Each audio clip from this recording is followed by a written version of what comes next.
अस्सलाम वालेकुम, welcome to debate at 8। मैं हूं हुमैर अनवर और आज इतवार का रोज़ है, छुट्टी का दिन है। यकीनन आप थोड़ा लेट सो के भी उठते हैं, खाने पीने भी चलते हैं। आज का दिन बहुत अच्छा गुजरे। हम आप सबके लिए दुआ करते हैं, अपने लिए भी दुआ करते हैं कि आज का जो दिन है बहुत अच्छी अच्छी हैपनिंग्स लाए आपकी लाइफ में।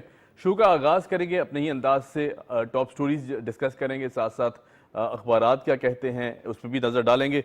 इसके साथ साथ आज जो हमारा दूसरा सेगमेंट है बहुत अहमियत का हामिल है और इस टॉपिक पर बात बहुत कम की जाती है। हमने सोचा कि आज इसे डिस्कस किया जाए। वो कहते हैं जी, माँ और बच्चे का जो रिश्ता है वो बड़ा अनमोल होता है, बहुत एक नेचुरल बॉन्ड है, अल्लाह की तरफ से ये रखा गया है। लेकिन माँ किन किन चैलेंजेस से गुजरती है, हमल के दौरान से लेकर बच्चे को पैदा करना और फिर उसकी परवरिश करना, उसे परवान चढ़ाना एक यकीनन बहुत मुश्किल मरहला है जो कि माँ हमेशा इन चैलेंजेस से गुजरती रहती है। साथ साथ न्यूट्रिशनल एंगल भी डिस्कस करेंगे और इसकी फिटनेस का जो आंसर हैं दौराने प्रेगनेंसी, उसे भी हम डिस्कस करेंगे। आज शो का आगाज़ करते हैं दो बहुत अच्छी और अहम खबरों से। आज सुबह हमने देखा कि कराची का भी मौसम बहुत खुशगवार था। बारिश जो है वो हल्की फुल्की कुछ एरियाज़ में कुछ तेज़ और कहीं कहीं हल्की हल्की बूंदाबांदी हुई और जो मौसम में गर्मी की शिद्दत है वो यकीनन बहुत कम हो गई है।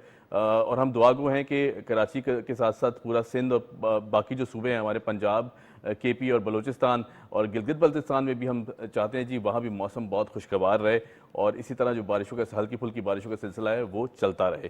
साथ साथ दूसरी एक बहुत बड़ी खुशखबरी जो कि हुकूमत की तरफ से आवाम को दिया गया, एक बहुत बड़ा रिलीफ। कल पेट्रोल पे हमने देखा कि 9 रुपये कम कर दिए गए, साथ साथ हाई स्पीड डीजल पे 7 रुपये की कमी आई है। यकीनन एक बहुत अच्छा और बड़ा अहसन इकदाम है। वो सारे एतराज़, वो सारी बातें कि जो आवाम की तरफ से भी होती हैं या फिर उसके बाद हम लोग भी करते हैं या फिर ऑपोजिशन के जो हल्के हैं वो भी अक्सर करते हुए दिखाई देते हैं कि जी हुकूमतें, कोई भी हुकूमत हो, वो ट्रांसफ़र नहीं करती बेनिफिट आवाम में। तो हमने देखा कि बिला आखिर जो पेट्रोल की जो पैसे अब सस्ते हुए हैं, कम किए गए हैं, पेट्रोल पर गिराई गई हैं कीमतें, यकीनन एक बहुत अच्छा अमल है। और हम इस हवाले से जो हमारे वज़ीर ख़ज़ाना इसहाक डार साहब हैं उनको भी खराज तहसीन पेश करेंगे कि मुश्किल हालात में IMF के दबाव और प्रेशर के साथ साथ जहाँ टैक्सेशन की बात की जा रही है, जहाँ सब्सिडीज़ ना देने की बात की जा रही है, वहाँ कहीं ना कहीं बहुत मुश्किल से इस सारी सूरत हाल को मैनेज किया जा रहा है और आवाम को रिलीफ दिया जा रहा है ताकि आवाम जो है वो कुछ साई ऑफ रिलीफ ले। बहरहाल जी, हमारे साथ मौजूद हैं अदीला खान मौजूद हैं। अदीला खान सीनियर जर्नलिस्ट हैं, सीनियर एनालिस्ट हैं। अदीला, कैसी हैं आप? मैं बिल्कुल ठीक ठाक। अदीला, बहुत अच्छी खबर हमने देखा कि कल आवाम को रिलीफ दिया गया है दोबारा, क्योंकि जिन प्रेशर से इस वक्त पाकिस्तान गुजर रहा है, जो मुआशी चैलेंजेस से पाकिस्तान गुजर रहा था और जिस तरह हमने देखा कि IMF के शैडो के अंदर बहुत सी ऐसी सैंक्शंस और बहुत सी ऐसी बातें भी की जा रही थी कि जी ये नहीं करना, वो नहीं करना, शराइत नहीं देनी, ऐसे में हुकूमत वक्त का ये इकदाम किस तरह देखती हैं? एक बहुत अच्छा इकदाम है। ऑब्वियसली IMF का प्रेशर अपनी जगह, लेकिन जिस तरह हमारे पास अगर देखा जाए, रशिया से हमने दो जो हमारे वो आ चुके हैं तेल के ऑयल वेसल्स हमारे पास आ चुके हैं और ऑब्वियसली उसका एक रिलीफ आवाम की तरफ ट्रांसफर तो होना ही था।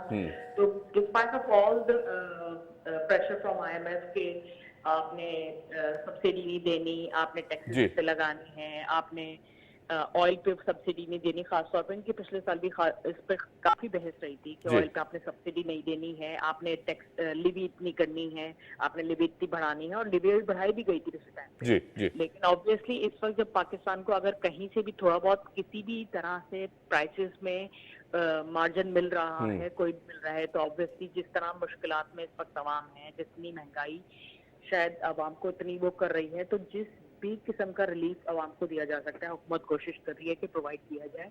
और ऑब्वियसली ये पेट्रोल की कीमतें उसमें एक बड़ा एक अच्छा आया है आवाम की तरफ और आवाम को बहुत एक रिलीफ मिला है इससे कि टैक्स पेट्रोल की कीमतें कम की गई हैं और मेरे ख्याल से आने वाले वक्त में मजीद कम होंगी, क्योंकि हमारे पास इस वक्त दो वो आ चुके हैं, जहाज आ चुके हैं इसके ऑयल के रशिया की तरफ से। तो ऑब्वियसली जब वो रेडी होगा प्रोडक्ट, वो जो हमने खाम तेल लिया है और वो प्रोडक्ट रेडी होगा आवाम तक ट्रांसफर होने में, तो उससे और हमारे पास प्राइसेस कम होंगी। अच्छा अदीला, आपको लगता है कि जो एनर्जी क्राइसिस की बात की जा रही थी कि एक तवील मुद्दत से पाकिस्तान चाहे लोड शेडिंग की मद में हो या फिर अशिया खुर्दोश की कीमतों की बात हो, हर लिहाज से हमने देखा कि इन्फ्लेशन बहुत ज़्यादा थी। कल की जो रिलीफ दिया गया है आवाम को, आपको लगता है कि अब कुछ बेहतरी आ सकती है? क्योंकि ये छोटे छोटे स्टेप्स ही हैं। जिस तरह हमने देखा कि पिछले 3-4 महीने में 20 रुपये पहले कम किए गए, 8 रुपये एक दफ़ा, 12 रुपये एक दफ़ा, फिर उसके बाद 8 रुपये बढ़े और उसके बाद अब 9 रुपये की कमी। तो यकीनन इस अमल को किस तरह देखती हैं? कुछ इन्फ्लेशन पर भी आने वाले वक्त में कंट्रोल किया जा सकता है? ऑब्वियसली उमेर इन्फ्लेशन भी अल्टीमेटली जाके कम होगी, क्योंकि हर चीज के अंदर पेट्रोल का इफेक्ट आ रहा होता है जी आप ट्रांसपोर्टेशन लें तो जाहिर सी बात है, आप सब्जियों के दाम लें तब भी, आप किसी भी चीज की लाइक जी ट्रांसपोर्टेशन पे चले जाएं, हर चीज की उस पर लोग एडिशन, आपको दूध वाला होता है वो कहता है भाई मेरा लेके जाने में और लेकर आने में इतना वो सही आ रहा है, मेरा सही मेरा पेट्रोल खर्च हो रहा है, जी ठीक है। फिर आप मार्केट से कोई चीज अगर लेकर आते हैं, सब्जी वाले लेकर आते हैं, तो जी जाहिर सी बात है उनकी ट्रांसपोर्टेशन पे फीलिंग लग रही होती है, तो हर चीज इंक्लूड होती है। फिर जी इसी जी इसी के साथ अगर आप इंडस्ट्री पे चले जाएं तो ऑब्वियसली उनकी प्रोडक्ट्स रेडी होने में, जो वो इंडस्ट्री लगाने के लिए जो वो अपने क्या कहते हैं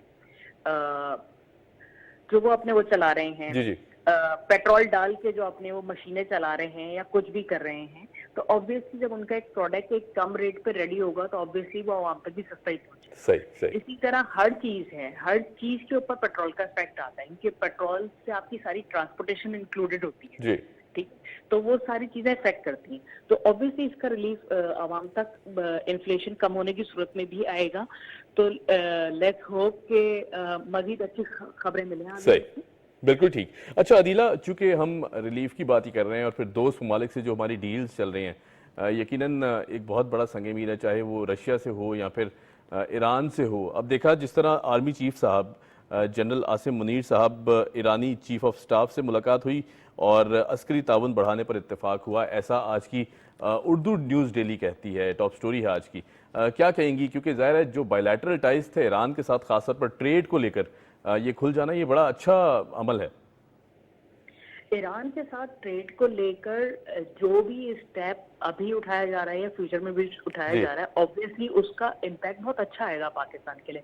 पहले हमारी तरफ से थोड़ी सी हम लोग रिलक्टेंट थे, थोड़े से हेजिटेट कर रहे थे ईरान के साथ, क्योंकि ईरान की जो बंदरगाह है और जो वो है उस पर भारत का लेके हम लोगों को एक तो नजर आता था कि शायद थोड़े से इश्यूज हों, लेकिन आर्मी चीफ का दौरा, फिर सिक्योरिटी और सिक्योरिटी के अलावा भी इन्होंने जिन जिन एस्पेक्ट्स को लेकर वहाँ पे एग्रीमेंट्स किए हैं, लाइक तालीम को लेकर हुए हैं और दूसरी चीजों को लेकर हुए हैं, तो ये सारी चीजें अल्टीमेटली पाकिस्तान को हेल्प करेंगी। पाकिस्तान ने भी इन पास नहीं, रिसेंट पास अगर आप बात करें तो पाकिस्तान ने भी जो ईरान और सऊदीया के ताल्लुकात बहाल करवाने में एक किरदार अदा किया है। जी। और अब आर्मी चीफ का दौरा बताते खुद वो गए हैं और उन्होंने काफी सारी चीजों पर उनसे बात की है, तो ऑब्वियसली मेरे ख्याल से एक नए चैनल का आगाज हो रहा है। तो आगे जाके इसके कितने अच्छे सम्राट सामने आएंगे आने वाला वक्त बताएगा, लेकिन फिलहाल जो भी हम लोग जिस भी तरफ आगे बढ़ रहे हैं, हम लोग चाहते हैं कि हमारे नेबर्स के साथ ताल्लुकात अच्छे हों और हमें हर तरह से हम लोग चाहते हैं कि टेंशन खत्म हो और ट्रेड की तरफ बढ़ जाए। हम लोग यही चाह रहे हैं कि हमारा ज्यादा फोकस ट्रेड की तरफ रहे अपनी नेबरिंग कंट्रीज के साथ। तो ऑब्वियसली एक अच्छा इम्पैक्ट जाएगा और एक अच्छी इसकी रिजल्ट आएंगे।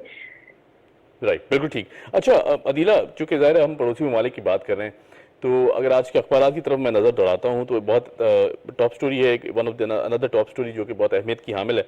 वो कहती है जी, अफगानिस्तान पड़ोसी का हक अदा कर रहा, ना मुआहदे की पासदारी, दोहा मुआहदे की पासदारी, ऐसा कहना है वजीर दिफा ख्वाजा आसिफ साहब का। अब जो दोहा अग्रीमेंट था उसकी भी, और ख़ास तौर पर हमने देखा कि जिस तरह टेररिस्टिक एक्टिविटीज़ की पाकिस्तान हमेशा बात करता रहा है कि जी अफगानिस्तान से मशरूत है अमन, अगर अफगानिस्तान में अमन होता है तो इस पूरे खित्ते में अमन होता है। अब ख्वाजा आसिफ साहब का ये कहना है, उन्होंने कहा जी कि जो हाइड आउट्स बनाए गए हैं अफगानिस्तान में, ख़ासतौर पर जहाँ दहशतगर्द पाकिस्तान में एक्टिविटीज़ करते हैं और उसके बाद अफगानिस्तान में जाके छुप जाते हैं, तो क्यों अफगानिस्तान इस पूरे सिनेरियो में इस सिचुएशन को सीरियस नहीं ले रहा? हुमैर, बहुत सारे इश्यूज हैं। एक तो कुछ जो एलिमेंट्स वहां पर हैं अफगानिस्तान में, वो तालिबान गवर्नमेंट के भी कंट्रोल में नहीं है। ठीक है। तो ख्वाजा आसिफ जो हमारे वजीर दिफा हैं, उनको भी इस बात का बखूबी अंदाजा है और हमारी हुकूमत बार बार तालिबान से मुतालबा कर रही है कि जो एलिमेंट्स पाकिस्तान में टेररिस्ट एक्टिविटीज कर रहे हैं उनको नखेल डाली जाए, उनको काबू में किया जाए, अपनी सरजमीन पाकिस्तान के खिलाफ इस्तेमाल ना होने दी जाए। तो पाकिस्तान काफी दफा जाके, पाकिस्तान की आर्मी के भी काफी लोग जाके, पाकिस्तान की फॉरेन मिनिस्ट्री से भी काफी लोग जाके, स्पेसिफिकली जाके वजीर दिफा साहब खुद गए हैं, काफी सारे लोग जाके मुलाकात करके आए हैं, काफी इनको हम लोग शवाहिद देकर आए हैं कि ये एक्टिविटीज हो रही हैं, आप इनको कंट्रोल करें, पाकिस्तान के अंदर जो एक्टिविटीज हो रही है इनको कंट्रोल करें। और काफी सारे बयान खुद तालिबान की मिनिस्ट्रीज की तरफ से भी, तालिबान ओहदेदारों की तरफ से भी आए हैं कि पाकिस्तान के खिलाफ हम अपनी सरजमीन इस्तेमाल नहीं होने देंगे, बट हमें रिजल्ट ऑन ग्राउंड कुछ नजर नहीं आ रहे और एक्टिविटीज हो रही हैं। और अभी रिसेंट जो रुब वगैरह में और इस तरह के जो एक टेररिस्ट अटैक हुए हैं, ऑब्वियसली वो एक ही तरफ इशारा दे रहे हैं कि कहाँ से हो रहे हैं, ये कौन से एलिमेंट्स इन कंट्रोल नहीं है। अच्छा अदीला, इस सिनेरियो में मैं एक और चीज पूछना चाहूंगा आपसे, क्योंकि ख्वाजा आसिफ साहब ने ये भी कहा कि 50 से 60 लाख अफगान शहरी तमाम तर हुकूक के साथ पाकिस्तान में 5 दिहाइयों से रह रहे हैं, और 5 दिहाइयाँ यानी लगभग 50 साल से भी जायद का अरसा है कि जो अफगान कम्युनिटी है वो यहाँ पनाह लिए बैठी है। 50 से 60 लाख एक बहुत बड़ा नंबर होता है किसी भी मुल्क के लिए। क्या कहेंगी ये सारी सिचुएशन में, अगर रियलाइज कर ले कि सबसे करीबी जो दोस्त मुल्क है उनका वो पाकिस्तान है, जहाँ वो हाइड आउट भी लिए हुए हैं, उनके लोग भी यहाँ रह रहे हैं, और पाकिस्तान ने बड़े अच्छे अंदाज से तमाम तर हुकूक वाला जो पॉइंट है, मुझे ये भी बड़ा फैसिनेट किया इस पूरी सिचुएशन में, जिस तरह ख्वाजा आसिफ साहब ने मेंशन किया। डेफिनेटली वो पूरे हुकूक के साथ यहाँ रह रहे हैं, तो ये रियलाइजेशन नहीं है कहीं वहाँ गवर्नमेंट्स को भी कि इस चीज़ को कंट्रोल किया जाए, दहशतगर्दों को यहाँ से निकाला जाए? उमर, हम लोगों ने आज तक कभी अफगानिस्तान को ये धमकी तो दी नहीं है कि हम आपके अफगान महाजरीन वापस भेज देंगे। सही, ठीक है। हम लोगों ने उन अफगान महाजरीन को कई दिहाइयों से पनाह दी हुई है, और अब तो बाकायदा उन्होंने यहाँ पे जब अपनी फैमिलीज पूरी उनकी यहाँ पे बन चुकी हैं, जी बच्चे पैदा हुए, फैमिलीज बनी, बिल्कुल exactly, they are living here जी, उनको फिर पाकिस्तानी नेशनैलिटी दे दी गई है, उनके शनाख्ती कार्ड बन चुके हैं, तो जाहिर सी बात है वो पूरे हक के साथ यहाँ पर रह रहे हैं, पूरे उसके साथ यहाँ पे रह रहे हैं कि भाई हमारा मुल्क है और वो है। लेकिन उनके अंदर आई डोंट नो, उनके अंदर ये वाली फीलिंग है कि हमारा मुल्क है कि नहीं, लेकिन हक वो सारे ले रहे हैं।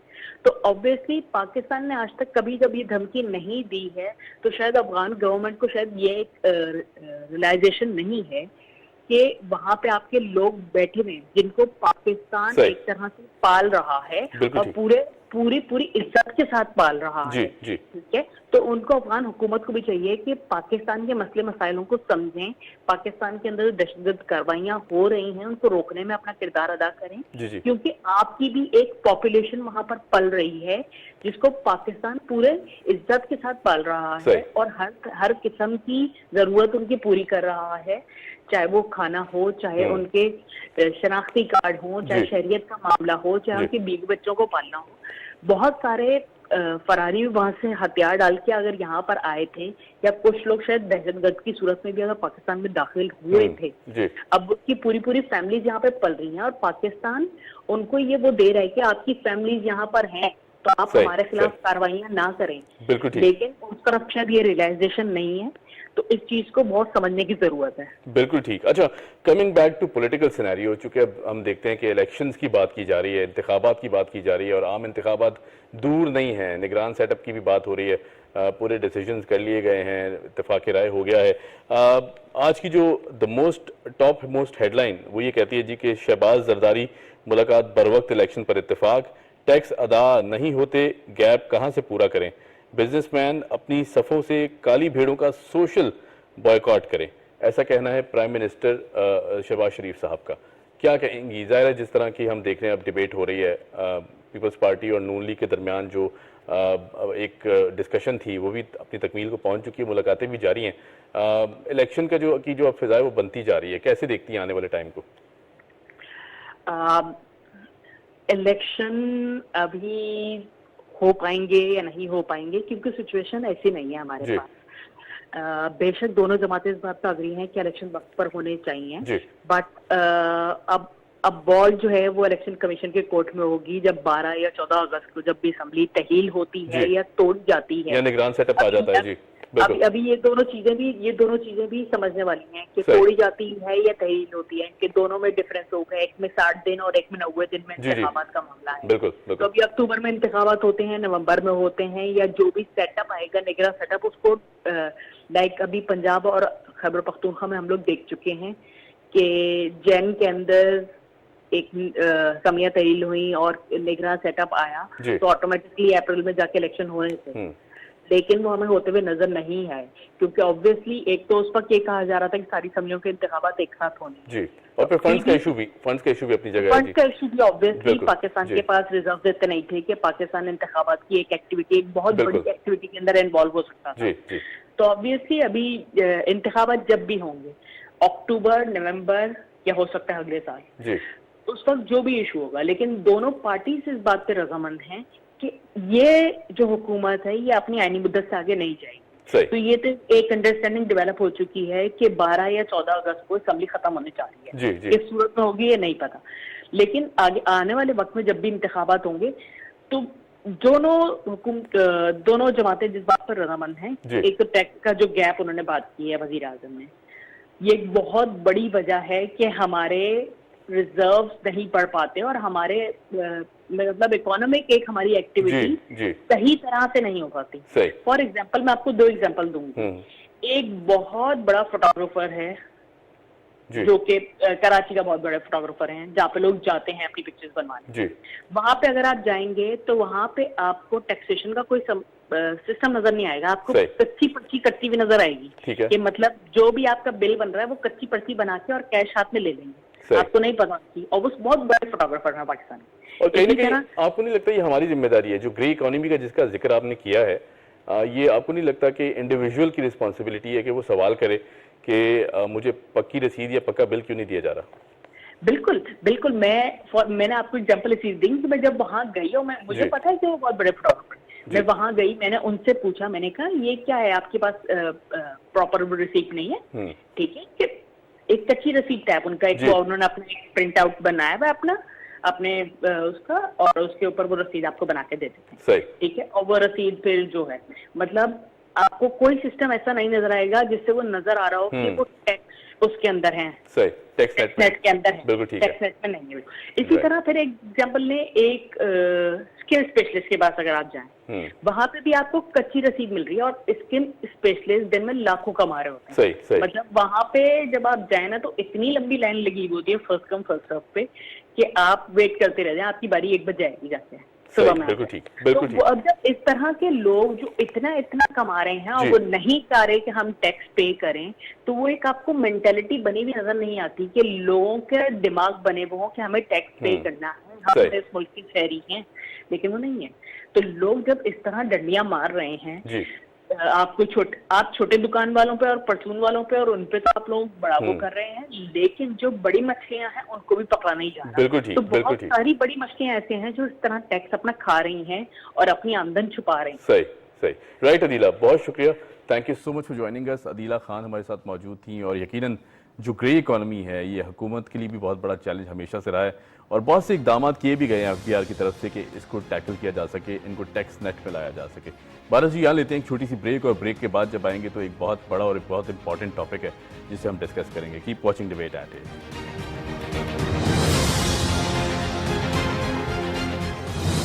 आपकी कौन सी स्पेसिफिक एक्सपर्टीज़ हैं कि जिनकी वजह से ये जो आप प्रोजेक्ट सजेस्ट कर रहे हैं इसको आप एग्जीक्यूट करने में कामयाब हो सके? सस्टेनेबल बिजनेस मॉडल कैसे होगा? आपके पास जो डेटा है ना उसकी बेसिस पे डिफरेंटली एबल्ड लोगों के लिए बहुत टाइप्स ऑफ प्रोडक्ट्स एक्चुअली आ सकते हैं। बड़े दर की ठोकरें खाई है और अल्लाह ने फिर सक्सेस दी है, तो कोई ऐसी बात नहीं है, मतलब वो तो कोशिश करेंगे तो अल्लाह वो देंगे। अच्छा, मेरा ख्याल ये है कि सो अगर रिसर्च ठीक है,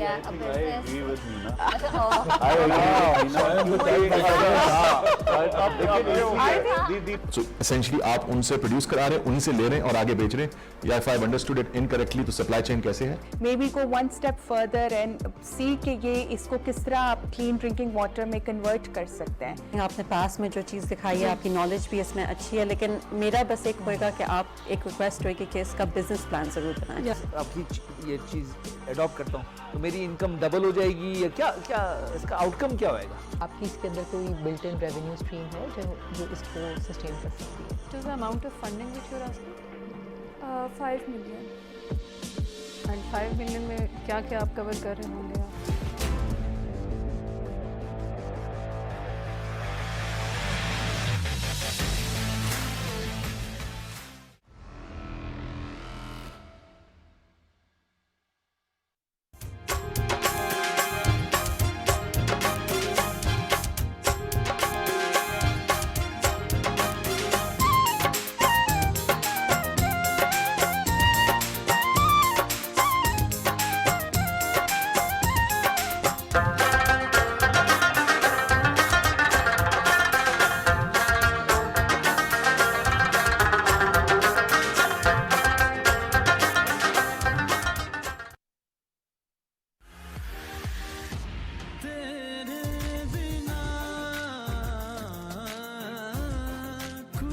भी नहीं है।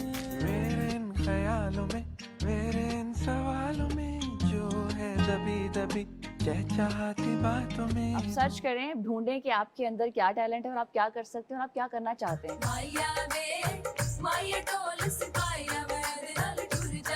हमारे शो का फॉर्मेट है काउंटडाउन होता है जिसमें हम लोग 10 सॉन्ग्स प्ले करते हैं। छोड़ के जाना था तो आना ही नहीं था। धोला धोला केंदी रनी एनी कमली जरा मेरे यार आ।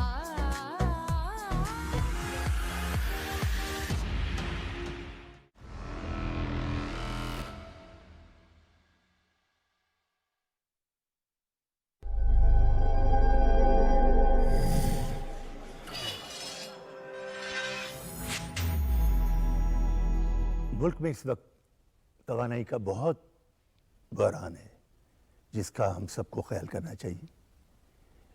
इसकी बचत करनी चाहिए बिजली की, क्योंकि बचत होगी तो हमारा मुल्क रोशन और खुशहाल होगा।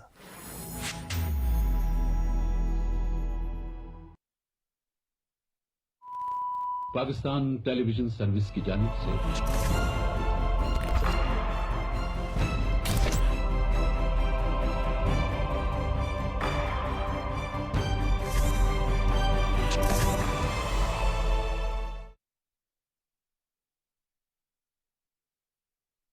पापा हमें स्टेप मदर नहीं चाहिए।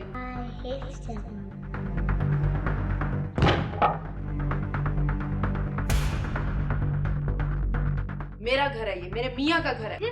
बड़ी आई घर वाली। ये अपने बच्चे क्या है, ये हम दोनों के बच्चे। हो गई हूँ पागल मैं।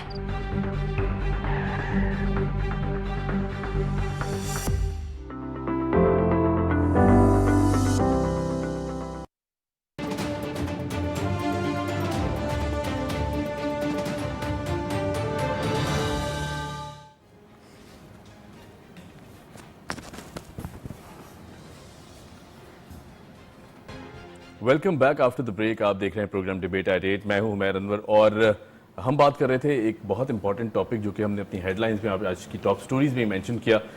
माँ और बच्चे का रिश्ता खासतौर पर एक बहुत अनमोल रिश्ता है और इस पूरे सफ़र में कि जब माँ प्रेगनेंसी से लेकर बच्चे को परवान चढ़ाती है, यकीनन एक बहुत मुश्किल तरीन मरहला होता है जो कि एक माँ ही समझ सकती है। बहरहाल जी, अगर माँ और हमल की बात करें तो हमल के दौरान इस तरह की बहुत सी ऐसी कैफियत या बहुत सी ऐसी सिचुएशंस पैदा हो जाती हैं जिसमें माँ बहुत से चैलेंजेस से गुजरती है, और चाहे वो फिजिकल हों या फिर मेंटल हों, बहुत बहुत बड़े बड़े चैलेंजेस का सामना रहता है। अब ऐसे में हम बात करेंगे कि न्यूट्रिशनल एंगल को डिस्कस करना भी बहुत ज़रूरी है कि दौरान हमल किन किन चीज़ों का इस्तेमाल किया जाए या किन किन चीज़ों का ख्याल रखा जाए, और साथ साथ जो फिटनेस का एलिमेंट है ये बहुत ज़रूरी है, क्योंकि ज़ाहिर है जो फिज़ीक है वो पूरी डिस्टर्ब हो जाती है, पूरी बॉडी डिस्टर्ब हो जाती है, उसमें चेंजेस आ जाते हैं, बहुत सारे ऐसे चेंजेस के जो सिर्फ माँ जान सकती है या समझ सकती है।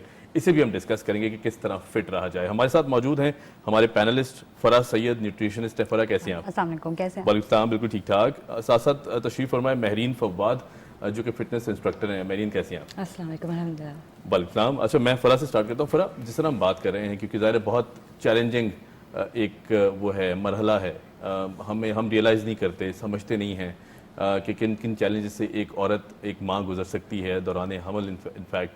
और फिर बहुत सी ऐसी चीज़ें साथ जुड़ी हुई हैं, मूड स्विंग्स का हो जाना, फिर उसके बाद हो जाना, तो फैमिलीज़ रियलाइज़ नहीं करती ये चीज़ें। पहले तो ये बताएं कि दौरान हमल अगर एक माँ इस तरह की कैफियत से गुजर रही है कि जिसमें गुस्सा भी बहुत आ रहा है, या फिर उसके बाद इस तरह की जो कैफियत पैदा हो रही हैं जिसमें मूड स्विंग्स भी हैं या फिर फेंट हो जाना, इसमें किस तरह इन चीज़ों को टैकल किया जाए सबसे पहले? अच्छा जी, पहली चीज़ तो ये है कि जैसे आपने कहा कि मेंटल हेल्थ आजकल जो है ना सबसे top of the list is ये मेंटल हेल्थ। एग्जैक्टली, और हम इसमें बात नहीं करते। बिल्कुल, हम इसमें बात नहीं करते, हम रियलाइज नहीं करते हैं। सबसे मेन चीज़ ये कि इंडिविजुअल, एक इनफरादी इंसान की अपनी कुछ रिक्वायरमेंट्स होती हैं। तो सबसे पहली चीज़ तो ये है कि बाज़ दफ़ा लोगों को लगता है कि प्रेगनेंसी में आपने बहुत ज़्यादा खाना है, हाँ। जिससे भी सुनेंगे वो कहेगा कि जी आपने बहुत ही ज्यादा खाना है। अच्छा विर्गो, आई मीन किसी की कोई भी हो सकती है, लेकिन लोगों को लगता है नहीं आप खूब खाएं, घी भी खाएं, मक्खन भी खाएं, एंड जी वो 3 मंथ भी, क्योंकि ये 9 मंथ्स का मरहला है। बच्चे को भी आप कोलेस्ट्रॉल दे दें पैदाइशी तौर पर, वो तो शायद ना जाए, लेकिन माँ का वजन बढ़ जाता है। बिल्कुल ऐसी है। सो पहले तो रियलाइज ये करना है कि किस वजन पे आपने कंसीव किया, क्योंकि 10 से 11 kgs का मार्जिन होता है ड्यूरिंग 9 मंथ्स। तो अगर 3 महीने शुरू के जो है उसमें वॉमिटिंग वगैरह, बहुत नौजिया, खाने का दिल नहीं करेगा, ये बहुत नॉर्मल कैफियत हैं, बट कुछ लोगों की बहुत सिवियरिटी पे भी होती है, जैसे कि बहुत एक हद से ज्यादा भी हो सकती है। तो इसमें पहली चीज ये कि 3 न्यूट्रिएंट्स ऐसे हैं जो ड्यूरिंग 9 मंथ्स आपको लेने ही लेने हैं। उसमें पहली चीज है कैल्शियम, जो आपकी हड्डियों की ताकत को बढ़ाता है। उसमें ज्यादातर डेयरी प्रोडक्ट्स, जितनी भी दूध और दूध की बनी हुई अशिया है, सबसे ज्यादा आपने लेनी है। कर सकते हैं। अच्छा, उसमें 2 से 3 कप आप दूध भी ले सकते हैं। किसी को अगर वो फ्लेवर पसंद ना आए तो आप उसमें कुछ एड ऑन्स भी कर सकते हैं, जैसे आपने हनी डाल लिया, शहद डाल लिया। बेसिक तो इट्स मिल्क का इंटेक है जो बढ़ाना है आपने। बहुत कम लोग ऐसे हैं जिनको दूध की जो शुगर होती है, लैक्टोज, उससे एलर्जी होती है। तो फिर उसमें आपको दूसरी, जैसे यहाँ पे हमारे पास अभी कुछ ऐसी कंपनीज हैं जो कि लैक्टोज फ्री मिल्क देती हैं, और अगर फिर उसके अलावा आप मल्टीविटामिन पे भी जा सकते हैं, जो सप्लीमेंट्स बेसिकली होती हैं। दूसरी अहम न्यूट्रिएंट है आयरन, खून की। तो वो ज्यादातर आपको गोश्त या गोश्त की बनी हुई चीजों से मिल सकता है। तो बहुत जरूरी नहीं है कि खून की कमी खवातीन में आम है, सो उसको बढ़ाने के लिए आपने गोश्त कंज्यूम करना है। बीफ, मटन है, अगर कोई एलर्जीज नहीं है। चिकन अच्छा है, लेकिन कोशिश ये करें कि वो जो बीफ और मटन वाला आयरन है वो उसमें नहीं है। ठीक है। दूसरा जो है वो आपका फॉलिक एसिड, बेसिकली वो बच्चों की जो ब्रेन डेवलपमेंट है वो उसमें हेल्प करता है। सो फॉलिक एसिड हम जो है वो इनिशियल पीरियड से स्टार्ट करवा देते हैं। ठीक है। सो फॉलिक एसिड बहुत आम, और ये तो हमारा जनरल गवर्नमेंट का भी एक इनिशिएटिव था कि सबसे सस्ती होनी चाहिए, बिकॉज इसकी जो वो है भी इनफैक्ट सबसे सस्ती वही है, क्योंकि इसकी डेफिशिएंसी अगर ये इतनी खतरनाक है, बच्चे की ब्रेन डेवलपमेंट नहीं होगी तो वो बच्चा फिर किसी जो है ना माशरे में फिर वो बहुत बच्चे कम सर्वाइव करते हैं। और भी चीजों में बहुत हेल्प करता है exactly, it's very essential to consume. और ये आपको आम, हमारे पास फोर्टिफिकेशन नहीं है। फोर्टिफिकेशन बेसिकली हम किसी भी खानों में एड ऑन्स हो सकें, तो ये हमें इसकी सप्लीमेंटेशन लेनी ही पड़ती है। सही है। सो ओवरऑल जो है ना, ये इन कुछ चीजों की रिक्वायरमेंट और बैलेंस डाइट, कि आपने हर खाने की कुछ ना कुछ मिकदार अपने खानों में शामिल रखनी है। उसमें पहली चीज है, जैसे बहुत सारे लोगों की हैबिट नहीं होती है नाश्ता ना करने की। तो नाश्ता आपका पहला मील है, ब्रेकफास्ट। उसका मतलब ये है कि 10 से 12 घंटे की जो भी फास्टिंग है उसको ब्रेक करना है। ठीक है। और जितना देर आप खाली पेट रहेंगे वो आपकी और जो है ना आपकी बॉडी की रिक्वायरमेंट्स को खत्म करता चला जाएगा, और बॉडी अपना स्टोर यूज करती है। बिल्कुल सही, बिल्कुल ठीक। राइट, बिल्कुल ठीक, बिल्कुल सही। हम आपकी तरफ मजीद भी इसे डिस्कस करेंगे। हमारे साथ महरीन मौजूद। महरीन, फिटनेस की जब बात की जाती है, हम फॉर ग्रांटेड लेते हैं इस चीज़ को, और फिर उसके बाद ख़ासतौर पर ड्यूरिंग प्रेगनेंसी हमारा ये रवैया होता है, चाहे वो माँ हो, हमारी कोई बेटी हो, हम उसे यही समझाते हैं बेटा रेस्ट करो, ठीक है, उठना नहीं है तुमने बेड से, यही तुम लेटी रहो, बैठी रहो, कोई काम ना करो, बस आराम करें। हमारा ये जो, चलिए आउट ऑफ लव भी अगर हम कहते हैं, ये आउट ऑफ अफेक्शन भी हम कहते हैं, तो भी मेरे ख्याल से कि हम कहीं ज्यादती नहीं कर रहे। अच्छा, यही चीज है कि एग्जैक्टली आप जब अगर आप अपने बारे में सोचें कि अगर आपको कोई सुला दे, बस आप लेटे रहे तो आप कैसा फील करेंगे। तो ना सिर्फ मेंटल हेल्थ बल्कि फिजिकल हेल्थ के साथ साथ ये मेंटल हेल्थ पर भी जो है वो बहुत अच्छा असर डालती है फिटनेस। आपके बॉडी में बंच ऑफ हार्मोनल चेंजेस हो रहे होते हैं, तो आपके लिगामेंट्स, आपके टेंडन्स, उन सब में स्टेबिलिटी चाहिए होती है। तो actually I am a strength trainer, तो मैं ये कहूंगी कि मैं सबसे पहले प्रेफरेंस ये दूंगी कि स्ट्रेंथ ट्रेनिंग जो होती है, जो कि आपके अपने बॉडी वेट पर भी होती है और आप उसके लिए जो है वेट्स भी यूज कर सकते हैं, and it's a combination of pushing, pulling and lifting kind of movements. तो आप अगर जो प्रेगनेंसी में, पहले तो ये कि जो मदर्स जो हैं वो पहले से ट्रेनिंग करती रही हैं, तो उनके लिए तो बेहतर ये है कि वो अपना जो वेट जिस पे कंफर्टेबल फील करें, जो फ्री वेट्स होते हैं या मशीन्स पर जिस पर वो कंफर्टेबल फील करें, तो उस पर वो एक्सरसाइज जो है वो शुरू करें। या तो फिर ये कि जिन्होंने नहीं की भी कभी, तो वो ये नहीं कि सिर्फ एक योगा को ही पकड़ के बैठ जाएं। It's also good, yoga is also good, लेकिन ये महरीन, मैं ये पूछना चाहूंगा, वेस्ट में हम देखते हैं कि बहुत अच्छी अच्छी वीडियोस भी आती हैं, इनफैक्ट दे प्रमोट कि जो प्रेग्नेंट माँ है वो किस तरह एक्सरसाइज भी कर रही है, मशीन्स का भी इस्तेमाल कर रही है, आउटडोर एक्टिविटीज भी हो रही हैं, सारी चीजें, एक बैलेंस्ड लाइफ गुजारते हैं। हमारे यहाँ ऐसा क्यों नहीं है? क्योंकि इन लोगों में अवेयरनेस जो है वो ज्यादा आ गई है कि आप ये देखें ना कि एक्सरसाइज के बेनिफिट्स क्या हैं। एक तो ये कि ना सिर्फ वो बेबी पर भी अच्छा असर डालती है, दूसरा ये कि प्री टर्म लेबर से रोकती है और पोस्ट टर्म लेबर जो रिकवरी होती है ना उसको बहुत बेहतर कर देती है। और दूसरा ये कि वही जो आपके मूड स्विंग्स वगैरह भी आपने जिक्र किया वो चल रहे होते हैं, तो एक्सरसाइज से वो बहुत बेहतर होते हैं। और मतलब माँ को बस ये चाहिए कि लाइक ये फील करे कि कहाँ उसको रुकना है। बस अब देखें, क्योंकि हार्ट रेट जो होता है वो आपकी नॉर्मल कंडीशन से ज्यादा बढ़ा हुआ होता है, तो अपने साथ जो है वो आप स्मार्ट वॉच रखें। और आई थिंक ड्यूरिंग एक्सर्शन जब आप कोई ऐसी एक्सरसाइज भी करते हैं तो भी हार्ट रेट बहुत ज्यादा बढ़ जाता है। हाँ, तो वो फिर, और माँ का वैसे ही जो प्रेग्नेंट मदर होगी उसका वैसे ही बढ़ा हुआ होगा, तो बस उस चीज को जो है वो नोटिस करें, मॉनिटर करते रहें कि जहाँ जहाँ जो है वो आपका हार्ट रेट बढ़ रहा है वहाँ आपको रुकना है, कहाँ आपको एक्सर्शन फील हो रही है, अपनी बॉडी को देखकर एक नॉर्मल, मतलब आप जो हैवी वेट एक्सरसाइज कर रहे होते हैं वो भी इवन मैं कहती हूँ कि कर सकते हैं। सही। तो इट्स नॉट, ऐसा नहीं है कि कुछ लोग कह रहे होते हैं कि आप जो है वो एब्स की एक्सरसाइज नहीं कर सकते, तो आपने सुना होगा रेक्टाइल डायस्टेसिस, जो डायस्टेसिस रेक्टाइल जो होता है, तो उसको जो है वो जो आपके एब्स के मसल होते हैं वो प्रेगनेंसी के बाद यूं ऐसे ओपन हो जाते हैं, तो उसमें बहुत प्रिवेंट करती है एक्सरसाइज, और स्पेशली जो कोर स्टेबिलिटी के लिए जो आप एक्सरसाइजेस कर रहे होते हैं। बिल्कुल ठीक है। फरा, जिस तरह अभी हम बात कर रहे हैं न्यूट्रिशनल वैल्यूज या उसकी जो अहमियत है, हम इस पर गौर नहीं करते। हम जिस तरह आपने कहा ज़्यादा खाएं, हर चीज़ खाएं बल्कि इनफैक्ट, और ज़्यादा खाएं, तादाद बढ़ा देते हैं उसकी। बैलेंस्ड डाइट होनी क्या चाहिए ड्यूरिंग प्रेगनेंसी? अच्छा, बैलेंस डाइट से मुराद ये है कि जैसे आपका मेन रोटी, चपाती, ब्रेड, ये एक आपका हमारा, क्योंकि बीइंग एन एशियन हमारा मेन मील हमारा इंटेक डेली है, बिल्कुल एग्जैक्टली, सो उसको खत्म नहीं करना है। सैलेड, लोगों को बहुत दफा लगता है कि कॉन्स्टिपेशन, कुछ ऐसी चीजें हैं जो ड्यूरिंग प्रेगनेंसी बढ़ भी जाती हैं, जैसे कि आपका कॉन्स्टिपेशन है, समटाइम्स कुछ लोगों को डायरिया, दस्त वगैरह लग जाते हैं, तो उसमें बेहतर ये है कि आप अपना बैलेंस, जैसे दही आंतों के लिए भी अच्छा है, बेबी के लिए भी अच्छा है, सो उसमें बेहतर ये कि आप लस्सी, नॉर्मल लस्सी, जरूरी नहीं कि दूध वाली हो, इट्स लाइक पानी और सिर्फ दही को ऐड करके वो आप अपने दोपहर और रात के खाने में भी ऐड कर सकते हैं, तो वो आपको एक तो खाने को हजम करने में भी हेल्प कर देगा। गरम ठंडे की साइंटिफिकली कोई तासीर नहीं है, क्योंकि बहुत दफा हमें सुनने को मिलता है कि जी ये चीज आपने बोली है तो गरम है, सो गरम ठंडा वाली चीज नहीं है, क्वांटिटी बहुत मैटर करती है। जैसे एक मिथ है प्रेगनेंसी रिलेटेड के पपीता नहीं खा सकते, बाज़ दफ़ा लोग कहते हैं कि जी ये मिसकैरेज करवा देता है या कोई भी ऐसी चीज़ है, तो मेन बात ये है कि जब आप कितनी मिकदार में ले रहे हैं और कौन से फेज में ले रहे हैं, ठीक है। अगर कुछ हफ्ते में आपने बहुत ज़्यादा मिकदार में ले लिया और कच्चा पपीता लिया, तो उसका क्वांटिटी और उसका इफेक्ट डिफरेंट है, ठीक है, बट वो कोई ख़राब चीज़ नहीं है, वो आपको कब्ज़ में हेल्प करता है कि वो आपका उससे बेहतर कर देता है। तो बेहतर ये कि तमाम फ्रूट्स, वेजिटेबल्स, जितनी भी सब्जियां हैं, दालें हैं, ये अपनी डाइट में शामिल करें। गोश्त ज़रूरी नहीं है कि दोपहर, रात और शाम तीनों टाइम हो, क्योंकि इकोनॉमिकल फैक्टर भी हमारे पास है। एवरेज डे के अंदर पोर्शंस होने कितने चाहिए अगर तादाद की बात करें? अगर हम एक सैंपल बात करें तो जैसे आपने नाश्ते में 1 अंडा, 2 ब्रेड स्लाइस और 1 गिलास दूध, चाय को कोशिश करें कि ड्यूरिंग प्रेगनेंसी कम से कम रखें, क्योंकि वो आयरन और कैल्शियम दोनों को खत्म कर रही होती है। और बेहतर ये कि अगर आपने दूध या कोई ऐसी सप्लीमेंट्स जो डॉक्टर ने आपको दिए हैं कि ये आपने लेनी है, तो चाय को 45 मिनट्स के गैप पे रखें, ताकि वो उसकी एब्जॉर्प्शन में आपको बेहतर रिजल्ट दे सके। अगर चाय आपने उन्हीं सप्लीमेंट्स के साथ ली तो वो फिर फायदा नहीं करेगा। सो बेहतर ये कि आपने स्नैकिंग के तौर पे एज अ लाइक कि आपने कोई क्रैकर्स या कोई बेकरी आइटम खाया, आप वही कोई मिल्क शेक या कोई वो फ्रूट ले सकते हैं उसकी जगह पे।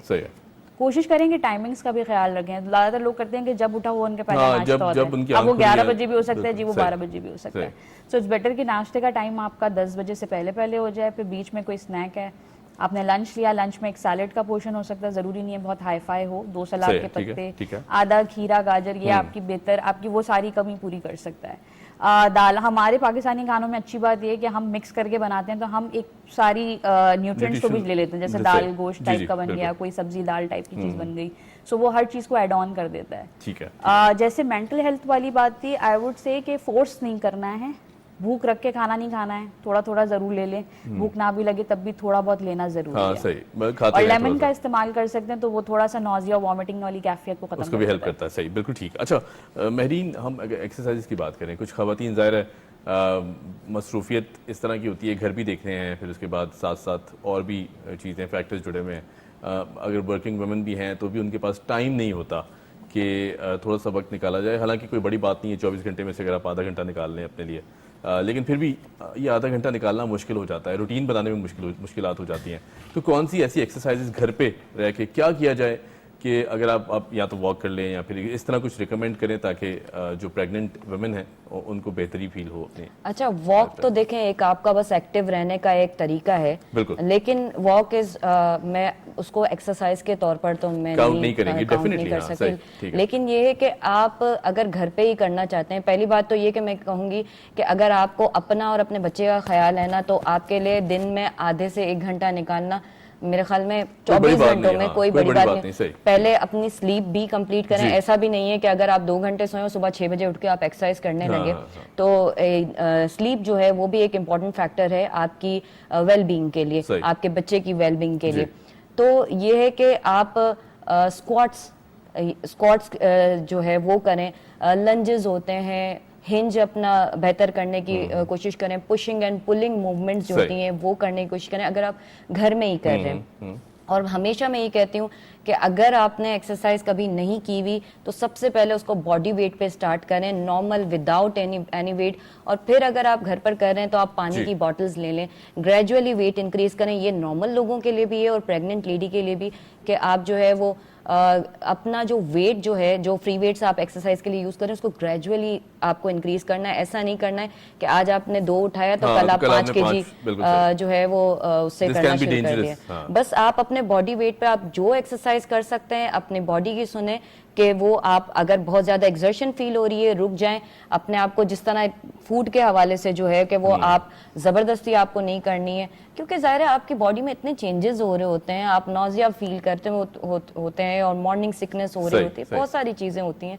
तो आप जबरदस्ती अपने आप को पुश नहीं कर सकते। जितना हो सकता है 20 मिनट्स 30 मिनट्स इससे स्टार्ट करें। थोड़ा आप एक तो सेट्स के बीच में जो रेस्ट होता है वो बहुत इम्पोर्टेंट है। वैसे भी नॉर्मल लोगों को भी जो है अगर आप स्टार्ट करें, आप अपना हार्ट रेट जरूर देखें। लाइक हर किसी को आई थिंक जो अपना मैक्सिमम हार्ट रेट, बहुत इजी चीज़ है, आप 220 से अपनी एज माइनस कर दें तो वो आपका मैक्सिमम हार्ट रेट आ जाता है।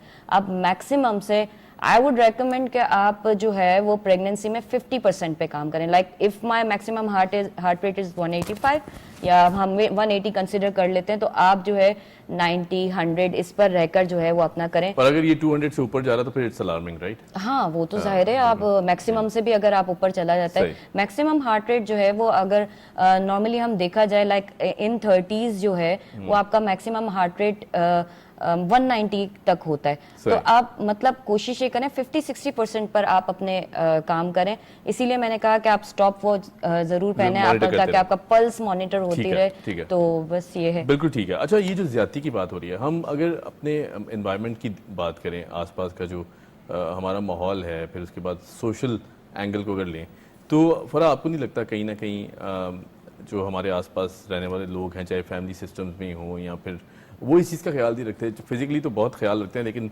मेंटल टॉर्चर पूरा देते हैं।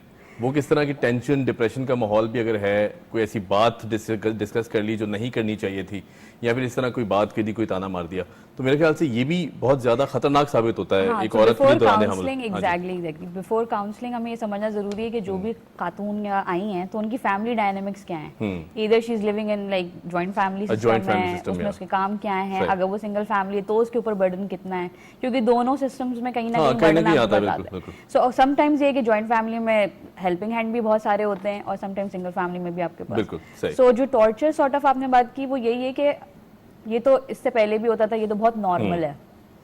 समटाइम्स ये वाली चीज बहुत सुनने को मिलती है और यही इंसान को डिप्रेशन में लीड करते चला जाता है। एक्सरसाइज हो रही होगी कि नहीं ये खतरनाक चीज है, इतना उठना बैठना नहीं चाहिए, आप ज्यादातर लेटे रहो, पानी नहीं पियो, पानी पियोगे तो ये होगा, फलाना होगा।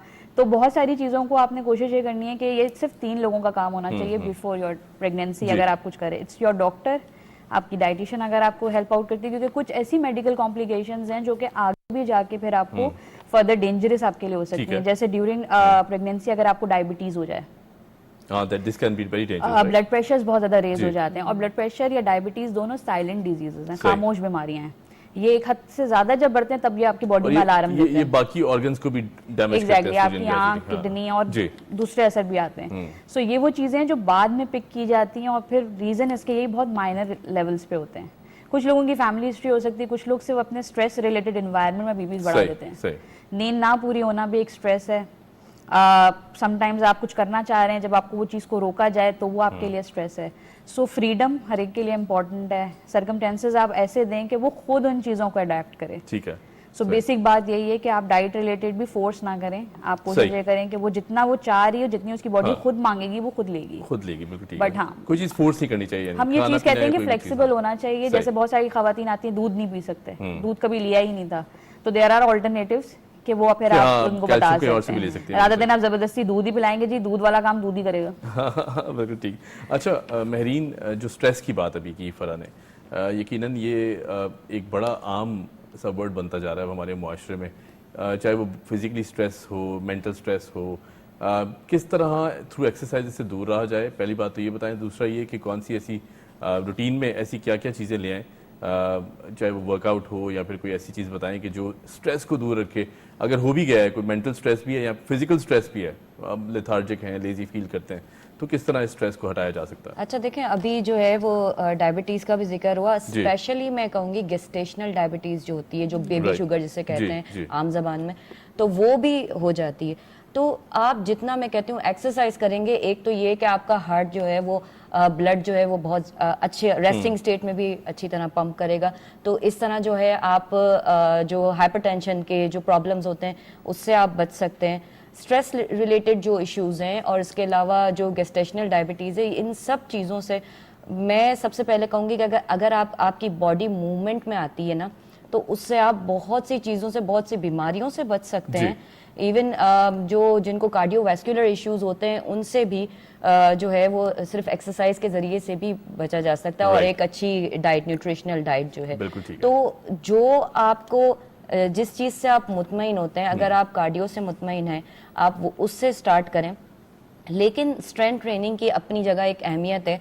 तो अगर आपको ऐसा फील होता है, पहले तो ये कि हम तो मैंने एक्चुअली खुद ट्रेन किए हैं कि प्रेग्नेंट लेडीज जो हैं वो उनको फ्री वेट से और ये मशीन से जो है वो उनको ट्रेनिंग दी भी है। बट ये कि अब यहाँ पर वही बात है, नहीं वेट्स नहीं उठाने। हाँ, ये कॉन्सेप्ट है। वेट बिल्कुल भी नहीं उठाने, वरना जो है वो खुदा न खास्ता कोई प्रॉब्लम हो जाएगी। लेकिन एक चीज मैं जरूर कहूंगी कि आपके इफ इन केस आपके साथ कोई ऐसी डिफिकल्टी नहीं है आपकी प्रेगनेंसी में, तो आप जरूर एक्सरसाइज करें अपने डॉक्टर की परमिशन के साथ। बिल्कुल ठीक है जी, थैंक यू सो मच, आप दोनों का बहुत शुक्रिया। And it was very fruitful discussion जो कि हम करना चाहते हैं कि अवेयरनेस बढ़ा सकें खासतौर पर।